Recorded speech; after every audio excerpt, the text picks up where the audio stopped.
ఇరాన్లో ఉద్రిక్తల వేళ భారతీయులను తరలించేందుకు రంగం సిద్ధం.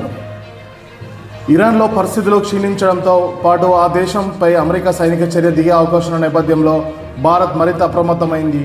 అందుబాటులో ఉన్న మార్గాల్లో దేశాన్ని వీడాలని భారతీయులకు విదేశాంగ శాఖ సూచించింది. స్వదేశానికి వచ్చేందుకు సిద్ధంగా ఉన్న వారిని సురక్షితంగా తీసుకురావడానికి సిద్ధమైనట్లు తెలుస్తుంది. శుక్రవారం నుంచి తరలింపు ప్రక్రియ ప్రారంభించే అవకాశాలున్నట్టు విదేశాంగ శాఖ వర్గాలు తెలుపుతున్నాయి. ఇరాన్లో ప్రస్తుతం 10,000 మందిగా భారతీయులు నివసిస్తున్నట్లు అంచనా వేస్తున్నారు. వివిధ ప్రాంతాల్లో ఉన్న వారిని సంప్రదించేందుకు టెహ్రాన్లోని భారత రాయబార కార్యాలయ సిబ్బంది ప్రయత్నాలు చేస్తుంది. అనేక ప్రాంతాల్లో ఇంటర్నెట్ సేవలు నిలిచిపోవడం, టెలిఫోన్ సేవలు నిలిచిపోవడంతో ఇది కాస్త ఇబ్బందిగా మారింది. దీంతో ప్రత్యామ్నాయ మార్గాల ద్వారా వారిని చేరుకునేందుకు ఎంబసీ తీవ్రంగా ప్రయత్నిస్తున్నట్లు తెలిపింది. గతేడాది ఇజ్రాయెల్ ఇరాన్ మధ్య సమయంలోనూ ఆపరేషన్ సింధూర్ చేపట్టి అనేక మంది భారతీయులను స్వదేశానికి తీసుకొచ్చిన సంగతి తెలిసిందే. మరోవైపు ఇరాన్లో ఉద్రిక్త పరిస్థితులు కొనసాగుతున్న వేళ వాణిజ్య విమానాల రాకపోకల గగనతలాన్ని ఇరాన్ ప్రభుత్వం మూసివేసింది. ఈ చర్యలతో కొన్ని అంతర్జాతీయ సర్వీసులపై తీవ్ర ప్రభావం పడింది.